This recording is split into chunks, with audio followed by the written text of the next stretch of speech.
ఉన్న బంగారాన్ని విడిపించి ఆ రోజు ఆన్లైన్ రేటుకే మేము కొంటాం. Sharma gold company. నమస్కారం, సుమన్ టీవీకి స్వాగతం.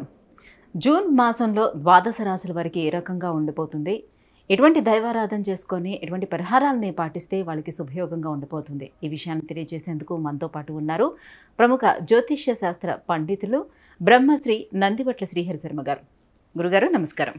వాగర్థావివ సంపృక్తౌ వాగర్థ ప్రతిపత్తయే జగతః పితరౌ వందే పార్వతీ పరమేశ్వరౌ. సదాశివసమారంభాం శంకరాచార్య మధ్యమాం అస్మదాచార్యపర్యంతం వందే గురుపరంపరాం. ఆదిత్యాయ చ సోమాయ మంగళాయ బుధాయ చ గురుశుక్రశనిభ్యశ్చ రాహవే కేతవే నమః. గురుగారు, మీనరాశి వారికి ఈ జూన్ మాసంలో గ్రహ సంచారం ఎలా ఉంది, ఎటువంటి ఫలితాలను ఇస్తున్నాయి? ఈ జూన్ నెల మాసంలో మీనరాశి వారికి సంబంధించినటువంటి ఫలితాలు తెలుసుకునే ముందు ఈ యొక్క జూన్ నెలలో గ్రహ సంచారం ఏ విధంగా ఉందో తెలుసుకుందాం. రాశిలోని రాహు, సప్తమంలో కేతు, 12వ ఇంట శని, 2వ ఇంట కుజుడు, 3వ ఇంట రవి, గురు, శుక్ర, బుధులు. 14వ తారీఖు వరకు రవి, గురు, శుక్ర, బుధులు కలిసి ఉంటే 14వ తారీఖు నుంచి రవి, శుక్ర, బుధులు చతుర్థ స్థానమందు గ్రహ సంచారం చేయడం కారణం చేత ప్రతికూలమైనటువంటి వాతావరణం అధికంగా ఉన్నప్పటికీ దైవానుగ్రహం చేత మీరు ముందుకు సాగాలి.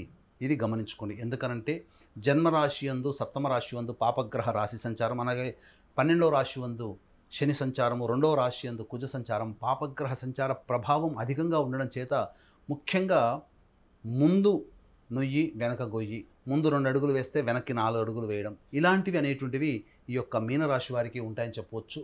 ముఖ్యంగా సోదర సోదరీమణుల మధ్య విభేదాలు ఏర్పడే అవకాశము ఈ యొక్క సంబంధించినటువంటి 14వ తారీఖు నుంచి 30వ తారీఖు మధ్యలో ఏర్పడుతుంది. కాబట్టి మీ సిబ్లింగ్స్ అనగా మీ తోబుట్టుల తోడబుట్టినటువంటి వారితో మీరు అనుకూలంగా ప్రేమగా వ్యవహరించండి. సమస్యలు చాలా మటుకు పరిష్కారం అవుతాయి. అయితే ఉద్యోగ సంబంధంలో ఉన్నటువంటి వారికి నూతన ఉద్యోగ ప్రాప్తి 14వ తారీఖు లోపల ఏర్పడేటువంటి అవకాశం అధికంగా ఉన్నది. అయితే మధ్యవర్తిత్వము చేసేటువంటి సంబంధమైనటువంటి విషయాల్లో మీరు కొంత కీర్తి ప్రతిష్టలు కావచ్చు, లేదా ధనము కావచ్చు, మీరు కోల్పోయేటువంటి అవకాశాలు ఉంటాయి. అలాగే ప్రేమ ఆప్యాయతలకి కుటుంబంలో ఈ యొక్క నెలంతా కూడా ఏమాత్రం కూడాను ఇబ్బందులు ఉండవు. అన్ని రకాల సహాయ సహకారాలు మీకు అంది వస్తాయి. తద్వారా కుటుంబం నుంచి కొంతవరకు ప్రశాంతతను పొందే అవకాశం ఉంటుంది. అయితే ఏ పని చేసినప్పటికీ కూడాను ఏలిన నాడిని ప్రభావం చేత అనుకున్న దానికంటే ఆలస్యంగా పనులు పూర్తవ్వడము, సరిగ్గా నిద్ర పట్టకపోవడం అనేటువంటిది ఈ యొక్క మీనరాశి వారి యొక్క జూన్ నెల మాసంలో ఎదురయ్యేటువంటి ప్రధానమైనటువంటి సంఘటనలుగా చెప్పవచ్చు. ఇక గమనించుకున్నట్లయితే 14వ తారీఖు నుంచి 30వ తారీఖు మధ్యలో గృహ సంబంధం కావచ్చు, భూ సంబంధం కావచ్చు, వాహన సంబంధం కావచ్చు, ఏవైనప్పటికీ కూడాను కొంత ప్రధానమైనటువంటి నిర్ణయాన్ని తీసుకుంటారు. గృహ మార్పులు చోటు చేసుకునేటువంటి అవకాశాలు 14వ తారీఖు తర్వాత ఏర్పడబోతున్నాయి. అలాగే గమనించుకున్నట్లయితే ఈ నెల 12, 13, 14, 17, 18, 26, 27 ఈ వారం రోజులలో మానసికమైనటువంటి ప్రశాంతతని కోల్పోతారు. ముఖ్యంగా గృహంలో 12, 13, 14 తారీఖులలో కొంత చికాకులు ఏర్పడతాయి. కుటుంబ సభ్యుల యొక్క ప్రవర్తన మీకు కొంత అసహనానికి గురి చేస్తుంది. అలాగే 17, 18 తారీఖుల్లో మీరు కనుక గమనించుకున్నట్లయితే ముఖ్యంగా ఇతరులతో వాగ్వివాదాలు చోటు చేసుకుంటాయి. ఇక 26, 27 తారీఖులో కనుక చూసుకున్నట్లయితే మానసికమైన ప్రశాంతత ఏది ఉండదు. సంతానము పట్ల, సంతానానికి సంబంధించినటువంటి విచారం, ఒక సంఘటన మీకు విచారం కలగచేస్తుంది, బాధ కలుగుతుంది. కాబట్టి జాగ్రత్తలు పాటించండి. ఏది ఏమైనప్పటికీ కూడాను మీ యొక్క వాక్కుని ఎంత అదుపులో పెట్టుకుంటే ఈ యొక్క మీనరాశి వారు అంత చక్కగా ఉంటారు. ముఖ్యంగా తండ్రి గారి ఆరోగ్యం ఈ జూన్ నెలలో కాస్త దెబ్బతింటుంది. కాబట్టి తండ్రి గారి ఆరోగ్యాన్ని దృష్టిలో పెట్టుకొని మీ యొక్క ప్రవర్తన కావచ్చు, మీరు ముందు చూపుతో మీరు తండ్రి గారి ఆరోగ్యాన్ని మీరు గనక ఎగ్జామిన్ చేసుకున్నట్లయితే తప్పకుండా సమస్యల నుంచి బయటపడతారు. ఎందుకంటే ఇవన్నీ కూడాను భవిష్యత్తులో జరిగేటువంటి సంఘటనలు కాబట్టి దీన్ని మీరు ఆలోచనతో మీరు ముందడుగు వేసుకున్నట్లయితే మంచి జరుగుతుంది. ఏది ఏమైనప్పటికీ కూడాను ఈ నెల 12, 13, 14, 17, 18, 26, 27 తేదీలలో సమస్యలు అధికంగా ఉంటాయి. మానసిక ప్రశాంతత ఉండదు. కాబట్టి నిర్ణయ శక్తి మనిషికి ఉండదు. ఎంత గొప్పవాడైనా ప్రశాంతత లేని కారణం చేత నిర్ణయాన్ని తీసుకోలేకపోతాడు. రాముడంతటి వాడే సీతా వియోగం ఏర్పడినప్పుడు అంతటి పురుషోత్తముడు, అంతటి గొప్పవాడైనటువంటి రాముడే నిర్ణయాలు తీసుకోలేకపోయాడు కొంతకాలం. కాబట్టి మానవులమైన మనమెంత. కాబట్టి దీన్ని దృష్టిలో పెట్టుకొని ఈ ప్రశాంతతని మీరు కోల్పోయినప్పుడు మీ యొక్క వ్యాపారానికి సంబంధించి కావచ్చు, ఉద్యోగానికి సంబంధించిన కావచ్చు, నిర్ణయాన్ని వాయిదా వేసుకోండి.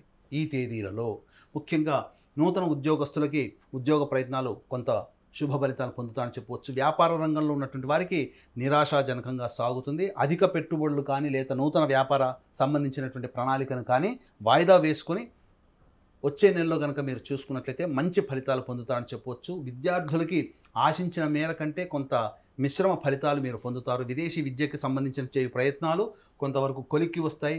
ముఖ్యంగా విదేశీ యానము జరిగేటువంటి అవకాశాలు ఎక్కువగానే. దూర ప్రాంత ప్రయాణము ఈ యొక్క మీనరాశిలో జన్మించినటువంటి వారికి కనబడుతుంది.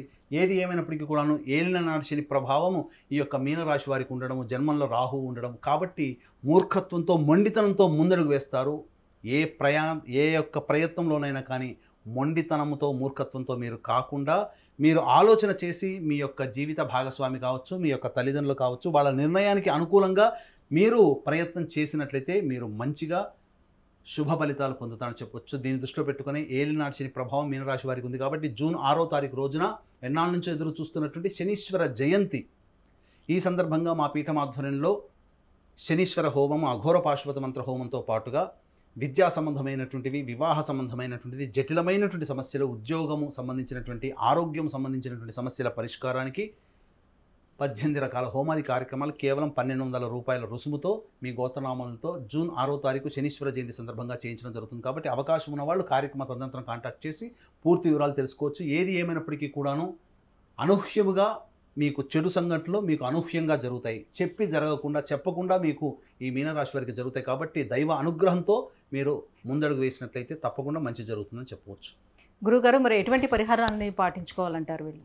ముఖ్యంగా ఈ యొక్క మీనరాశిలో జన్మించినటువంటి వారు ప్రధానంగా ప్రతిరోజు కాలభైరవ అష్టకం రోజుకి 3 సార్లు పారాయణం చేయడం, అలాగే మంగళవారము, శుక్రవారము అమ్మవారి దేవాలయంలో మీరు అభిషేకము, అర్చన కార్యక్రమం జరిపించుకోవడం చేసినట్లయితే ఈ జూన్ నెల మాసమంతా కూడా ఆనందంగా సమస్యలు అన్నీ కూడాను మీ దగ్గర దాకా వస్తాయి, కానీ మిమ్మల్ని బాధించకుండా వెనుతిరుగుతాయి. తద్వారా ప్రశాంతతతో ఈ యొక్క జూన్ నెల మాసమంతా మీనరాశి వారు పొందుతారని చెప్పవచ్చు.